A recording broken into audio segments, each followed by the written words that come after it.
So I'm going to do my best to stick to the remarks that were given in court.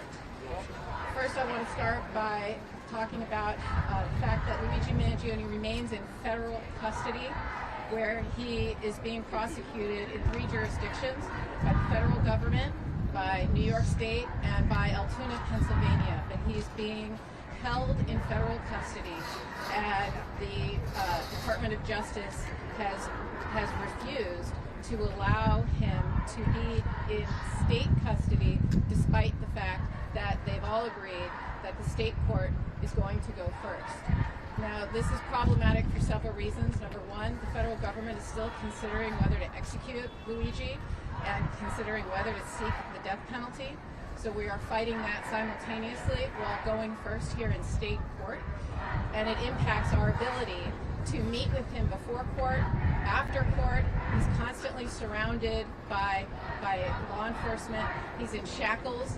He was wearing a vest today, looked like I don't even know what it looked like, but a very serious vest with his legs shackled and his arms shackled.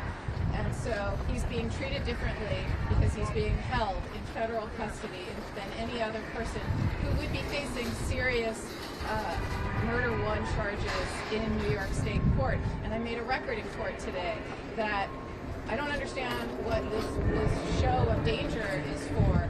When I go visit Luigi at MDC in Brooklyn, I sit with him. He is unshackled. He walks around freely in the visiting area. We sit in a room together without law enforcement hovering over us. But for whatever reason, here, despite all the law enforcement, they need him to be wearing this vest. They need him to be shackled, and they stand right over us, and we get no time with him. So he is being treated differently because of this unusual and, frankly, just the fact that he's being prosecuted by 3 jurisdictions for 1 event. It all is about one thing, one single event. So we object to that. We also made a record today that although the Manhattan DA's office has been providing discovery, we're past the discovery deadline, but they have made an effort to provide discovery, and we appreciate it. But what we haven't received is the police paperwork from New York City. We haven't received any of, they call them DD5s. Those are the follow-up police reports that detectives write. I am sure there will be hundreds of them, and we have not received those yet. Very important. We've also just today received the discovery regarding the arrest in the Altoona case, and we've received a little of that previously, and we are concerned that Luigi's constitutional rights were violated in Pennsylvania, and there are serious search and seizure issues that will be litigated in that case in Pennsylvania and in this case here and in the federal case, because it is alleged that Luigi had a gun on him and had other property on him that they are going to use against him in all of the cases. And if there is a search and seizure issue, and again, we have to review all of the paperwork and camera footage when we receive it before we say definitively whether we think there is one. But so far, what we are seeing is we think there is a serious search and seizure issue. And so we want the opportunity to litigate it, including in Pennsylvania, where he was supposed to have a court date on February 24th, but the Department of Justice is refusing to transport him and allow him to face the charges in Pennsylvania. So he cannot litigate those issues in Pennsylvania. And which brings me to the most important point that we made today, which is Luigi's right to a fair trial is being infringed upon because he is being publicly treated as guilty and as having the presumption of guilt as opposed to the presumption of innocence, which is what he is entitled to.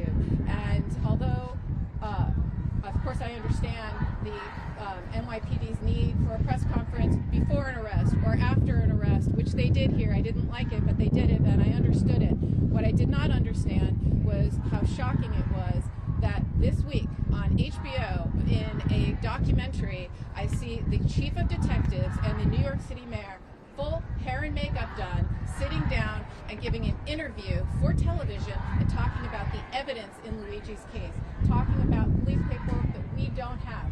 Talking about forensics that we have not yet received. I guess we have now today, but I didn't when I was sitting there learning about the case, hearing an actor play Luigi reading from a journal that they say is Luigi's, and we have yet to receive it from the prosecution.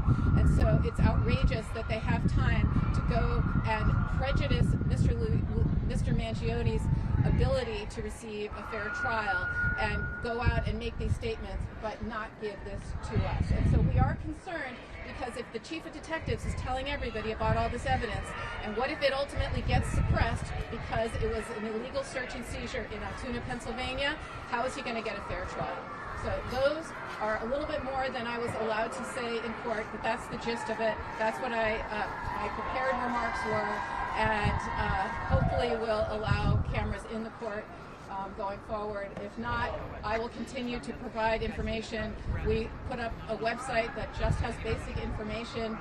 It's luigimangioneinfo.com, and we will post a transcript of today's proceeding on that website, and that's where we are going to be providing hopefully accurate information about this case. I apologize, I'm not going to take any questions, and I'm not going to make any other out-of-court statements, because this is truly intended just to be a recitation of what happened in court. But one last thing is Luigi really wanted to thank the supporters for being here, and we all appreciate it very much. Thank you so much. What was the issue with this? About a referendum on the gun